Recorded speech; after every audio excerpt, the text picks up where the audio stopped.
Bueno, buenas noches. Este es el tercer intento que hago, lo termino grabando y después lo cargaré en las redes. La idea de hoy es responder la pregunta de Claudia. Claudia está muy preocupada, está asustada porque le salió en el estudio que se hizo previo al trasplante de riñón, en la cual es una importante candidata. Le sale una imagen en un estudio donde se ve una lesión ósea, probablemente metastásica, entonces hablando de un tumor maligno que podría estar comprometiéndola. Hace unos años el diagnóstico de cáncer era obviamente completamente descartada la posibilidad de trasplante. Pero desde hace un tiempo a esta parte, siguiendo a la serie de pacientes, se ha visto que algunos pueden tener la chance, aún después del cáncer y después de haber hecho el tratamiento contra el cáncer curativo, con la evolución del tiempo, en donde no haya evidencia de reaparición de la enfermedad, ni evidencia a través de estudios que se hagan de ese control, de ese control de ese paciente en el tiempo, se ve que también puede volver a ser candidato a tener las chances de un trasplante de riñón. ¿Cuáles son los datos? Los datos que hay que tener en cuenta y que hay que saberlo. Bueno, que la sobrevida de un paciente en insuficiencia renal crónica terminal es una sobrevida relativamente baja, o sea, tiene chances de morirse por eventos cardíacos, mucho más que por algún tumor maligno. Pero bueno, en la segunda línea de los eventos están los trastornos cardíacos, perdón, los trastornos del tipo oncológico. Hay un 10% más de chances en la población post-trasplante para tener cáncer. O sea, los cánceres más frecuentes de esta población son el cáncer de piel, los no melanomas, llámese el vaso celular o el epidermoide, el espinocelular, los melanomas, los tumores de los melanocitos malignos, los linfomas no Hodgkin y otras enfermedades linfoproliferativas, también los sarcomas de Kaposi, casi 500 veces más chances de los sarcomas de Kaposi presentarse en la población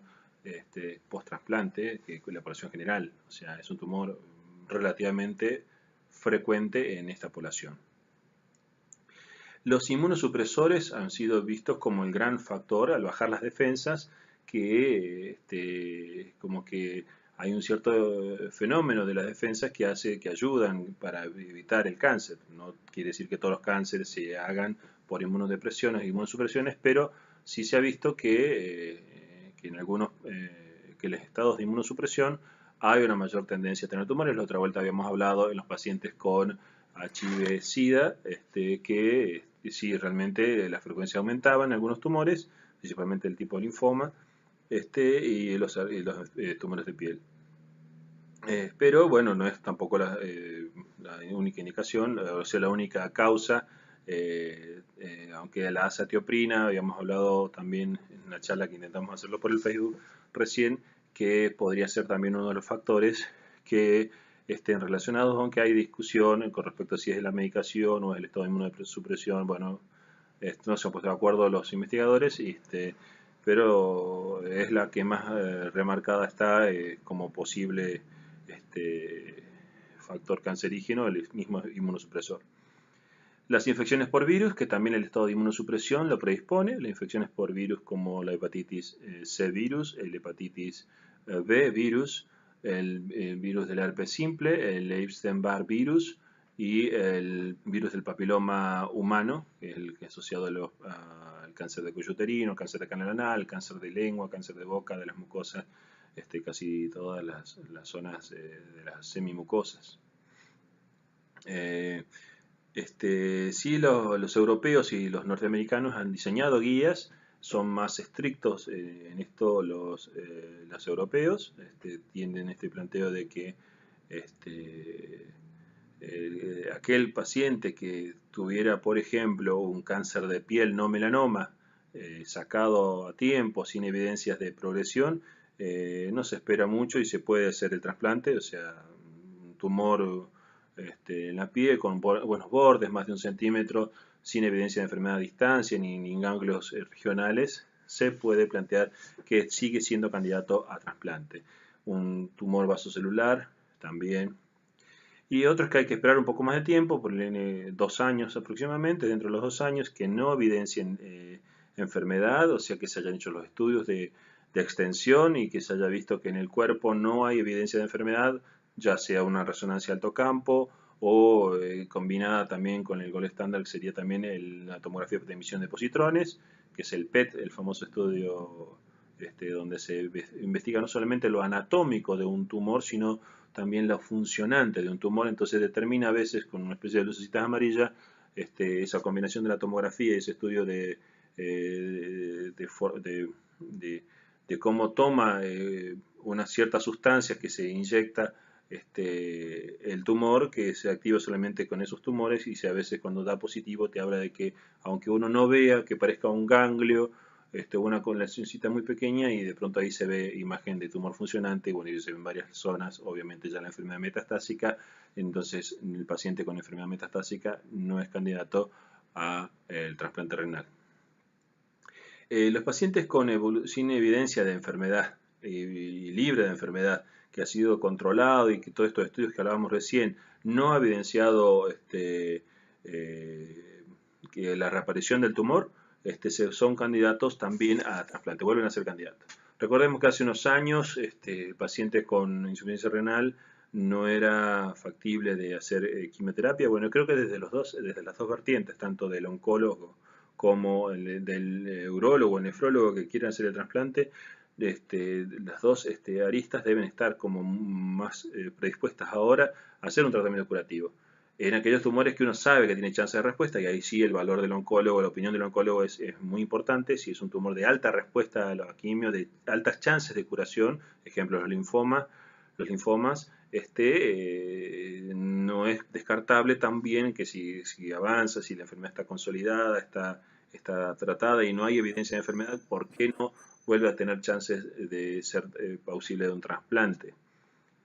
Si pasaron 2 años y no hubo evidencia de progresión de enfermedad, o sea, de empeoramiento de la enfermedad tumoral, ¿por qué no volver a ser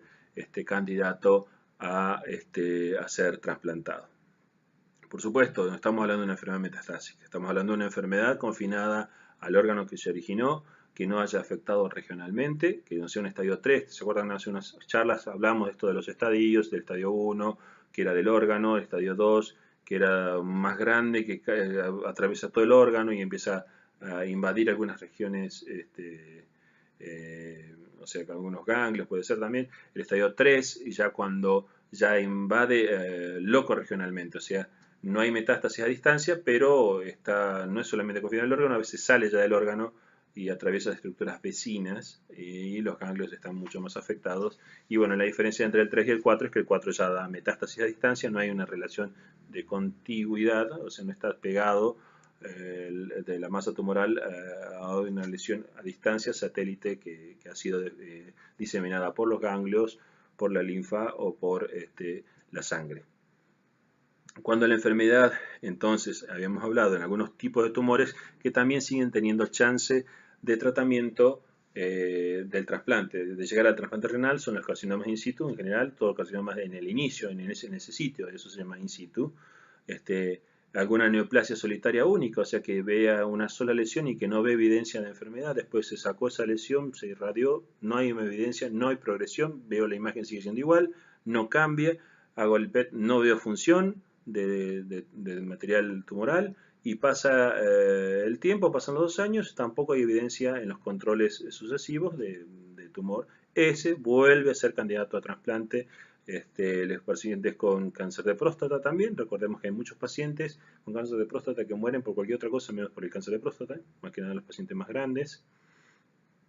Y los pacientes que hay que esperarlos sí o sí 2 años de remisión, de que no haya evidencia de enfermedad, son los pacientes con linfoma, los pacientes con cáncer de testículo, los pacientes con carcinoma renal también, o sea que en los controles no haya evidencia, carcinoma de tiroides, también son los que plantea, por lo menos las guías europeas recomiendan este tipo de espera para ver si puede volver a ser candidateable al trasplante. Y los que hay que sí o sí esperar más de 2 años son los pacientes con cáncer de mama, que se le haya extirpado el tumor, haya hecho los tratamientos, y que no haya evidencia de tumor a más de 2 años. En mama se plantea hasta 3 años, se recomienda. En melanoma sí puede esperar 2 años, que no haya enfermedad, entonces ese sí es candidateable a ser trasplantado. Cáncer de colon y otros tipos de tumores sí o sí se espera 5 años. En oncología 5 años se habla de curación del tumor, aunque a los 6 años tenga de vuelta una reciba, no te da una garantía del 100%, pero se habla a nivel estadístico que más de 5 años el paciente está curado del tumor del cual se trató.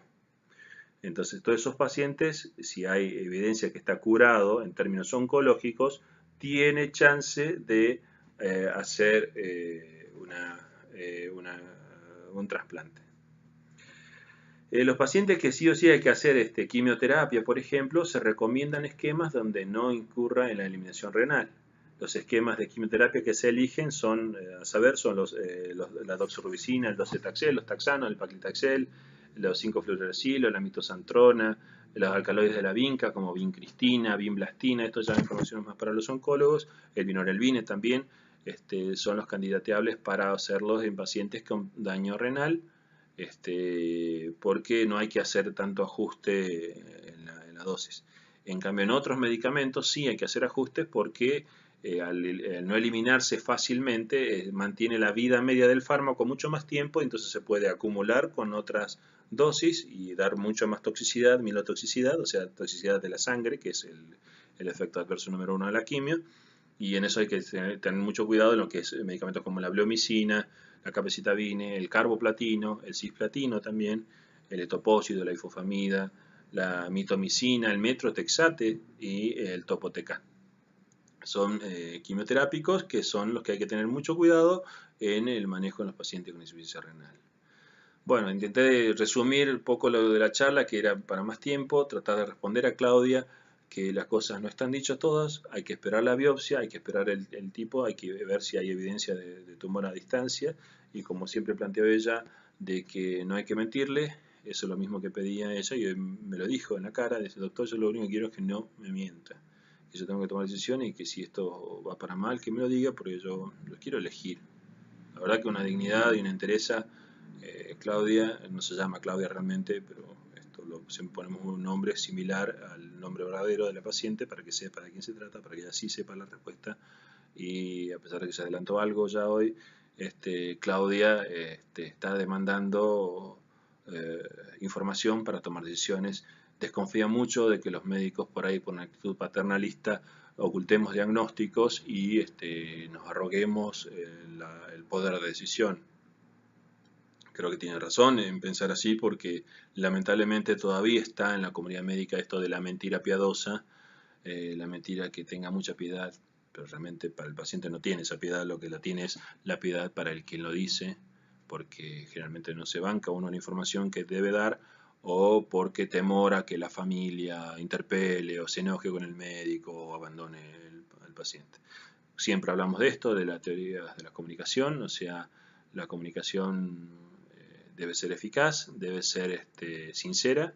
debe ser respetuosa también de los tiempos del otro, no debe ser invasiva, no debe dar más de lo que pide, pero bueno, obviamente para tomar una decisión el paciente debe estar informado, si no, no decide él, se viola sus principios, su derecho a la autonomía de la voluntad, se viola la ley 26742 que hablábamos que es la que protege a los pacientes este derecho a la información y se decide por él. Realmente no somos los dueños del paciente, los médicos, no debemos ser nosotros quienes deciden, sino decidir el paciente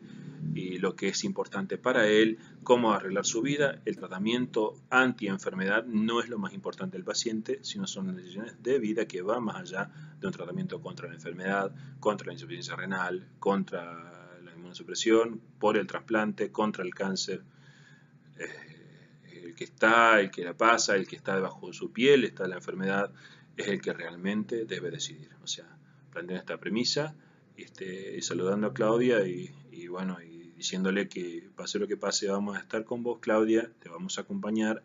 y vamos a hacer lo que mejor podamos hacer a nuestro saber y entender y siempre si hay un tratamiento curativo se va a tratar de proponerte eso y si no lo hay, proponerte ayudar, acompañarte, calmarte el sufrimiento de lo que significa a veces las enfermedades.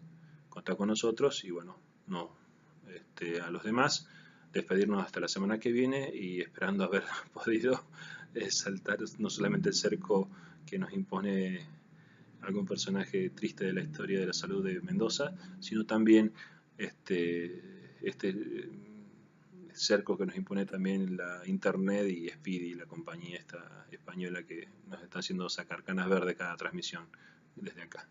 Bueno, saludos, un saludo para todos y todas. Nos vemos la semana que viene o en cualquier momento si hay alguna necesidad anterior.